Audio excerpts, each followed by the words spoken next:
मदरसे का मौलवी कैसे बना लखपति? ना कोई सैलरी, ना बच्चों से मिलती थी फीस, फिर कैसे कमाता था 2 लाख महीना। पुलिस ने की जांच, मेयर ने तैयार किए कागज, फिर योगी तक पहुंची खबर तो सुबह सुबह पहुंच गए 6 बुलडोजर। मदरसे में टीवी का क्या काम? लोग पूछ रहे सवाल। आयकर विभाग की टीम से भी तेज चली मेयर, खोले मौलवी के राज। योगी राज में कैसे खेल का खुलासा हुआ है जिसे सुनकर आयकर विभाग के अधिकारी भी चकरा जाएंगे। गाजियाबाद की एक मदरसे का मौलवी जो ना कोई सैलरी लेता था, न बच्चों से उसे फीस मिलती थी, फिर भी 2 लाख रुपए महीने कमाता था। उसके पास 50 करोड़ की जमीन कैसे आई? तो इस किस्से की शुरुआत होती है सपा बसपा की सरकार से। खलील अहमद नाम के व्यक्ति ने पहले मदरसे के नाम पर सरकार से जमीन अलॉट करवाई, फिर उसने बसपा की टिकट पर पार्षदी का चुनाव लड़ा और जीत गया, और पावर मिलते ही इसने अलग खेल रचा। मदरसे के आसपास की इतनी जमीनों पर कब्जा कर लिया कि नगर निगम के अधिकारी बस देखते रह गए। गाजियाबाद के कैला भट्टा क्षेत्र की 23,000 वर्ग मीटर में से ज्यादातर जमीन पर इसका कब्जा था। उसके बाद खेल सिर्फ कब्जे का नहीं रहा, असली कहानी इसके बाद शुरू हुई।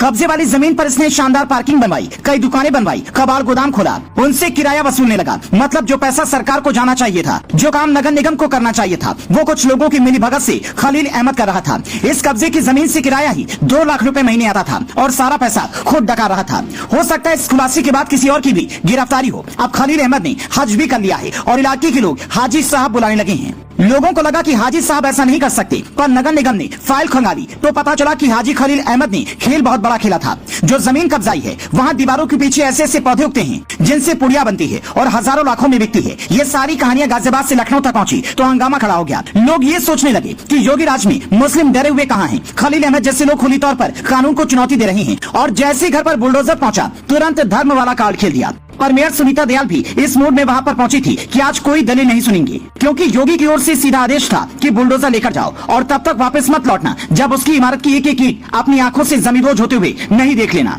उसके बाद मेयर सुनीता दयाल ने बिल्कुल वैसा ही किया। ड्राइवर को सीधा आदेश था, तुम्हें जिधर बोला जा रहा है गाड़ी आगे बढ़ाते रहो, और थोड़ी ही देर में खलील अहमद का काला किला ताश की पत्तों की तरह बिखर गया। पर इसी के साथ एक तस्वीर ने भी सवाल खड़े कर दिए। वहाँ पर कबाड़ गोदाम था तो उसमें नई टीवी कैसे निकली, या फिर मदरसे में टीवी का क्या काम था? ये सवाल शायद खलील अहमद की गिरफ्तारी के बाद पुलिस भी पूछे।